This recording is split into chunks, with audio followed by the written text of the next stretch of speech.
What's going on, guys? Welcome back to another update. Today we're going to take a look at the low-tech Planet tank. It's no longer a no-filter tank, so that's something new in the tank, and that was mainly because of the media that was sitting over here. I couldn't figure out a way how to put media in the tank without, putting it somewhere else or removing all of this and hiding the media under it. I honestly didn't really want to redo the scape. The only way that I can think of was having a filter that has media in it to basically filter.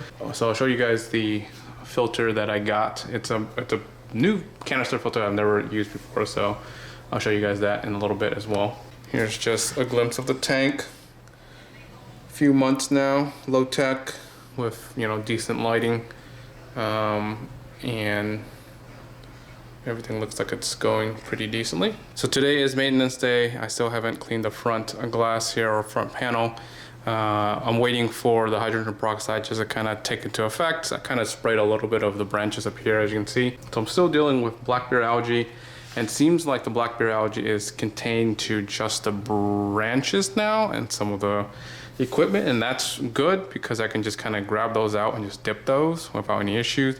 It looks like for the most part the plants has specks here and there, but it's not like really bad when I started the outbreak of black bear algae. There is some black bear algae on the booth, just because it's a slow grower and it's just going to be all over those leaves. The only thing I can do is really take them out and dip them, and then see what happens. But I want to kind of roll with it and see what happens. But Blixa in the back are growing really nice.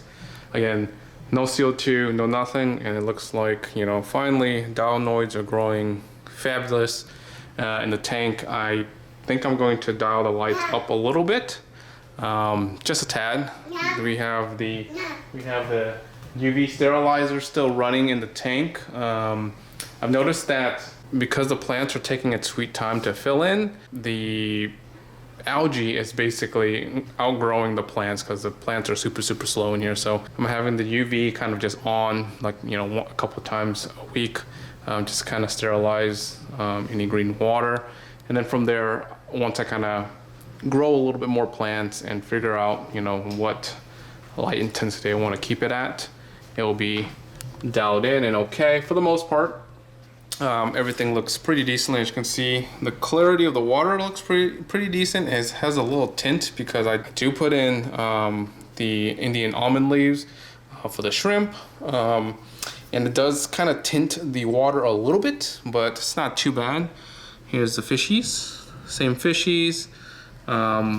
Nothing has changed except for we did lose one rummy nose. Actually, I take it back. We did lose two rummy nose. One to a freak accident where I think he got stuck somewhere. It was like at night, he ran and got stuck in one of the equipment and just died. And then the other one, something just happened. So we're just down to, looks like 1, 2, 3, 4, 5, 6, 7, 8, maybe 8. The autos are looking good. They're kind of just doing this thing, kind of swimming around. Not really much to say there. So what's new with the tank? I did add in one assassin snail. I actually started with 2, and then I don't know what the other one is, but this one's gotten fat. That guy right there. Just because, if you remember, we had a lot of snails. We still have a little bit of snails here and there. So the assassin snail has taken down the snail count dramatically.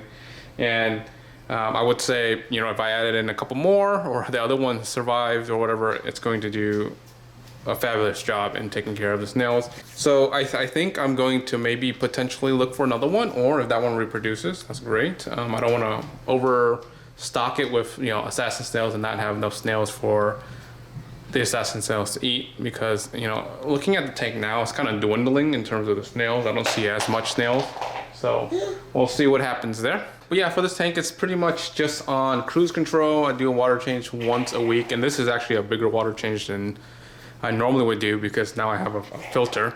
I only do normally about maybe 10%, not even about this much, because the water level is somewhere up here. The filter I got is a UNS filter. I'm gonna go down here, show you guys here. It is a UNS filter for a 90 cm tank. So it's up to a 50, 60 gallon tank.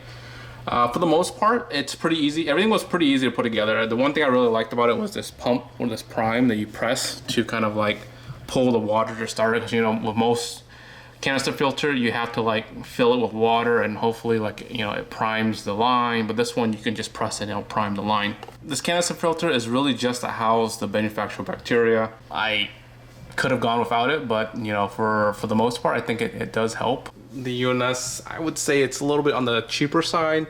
It's like this kind of like plastic, not glass, obviously you can buy glass, it's just more expensive. You know, it's okay, it works, you know, for the most part. It's not as strong as I thought it would be. I think Fluval is pretty strong for a canister. I still think that's probably the highest like flow rate canister that I've owned. Yeah, I would say EHM is pretty comparable with this. You know, I want to try something different, and for the most part, yeah, it's pretty decent. I had to buy, you know, a couple of these add-ons here, so I bought that as an add-on, and I bought an add-on for a shrimp intake or inflow, so that it doesn't, you know, suck up the babies. But for the most part, I would say pretty stock. In terms of the shrimp breeding project, I have not seen any purple or any resemblance of purple, but we have a lot of wild type shrimp in here that we need to cull off, and just hope that we can get a nice color going. But the shrimps are everywhere on the floor, everywhere. And you can see here, look at that, we got plants, shrimp everywhere. So yeah, so that's just a quick update on the tank. I'm gonna go ahead and fill up this tank, and everything is really just super hands off, other than that water change once a week. It's pretty easy. All right guys, if you guys aren't subscribed yet, make sure to subscribe. Like always, next time guys, peace.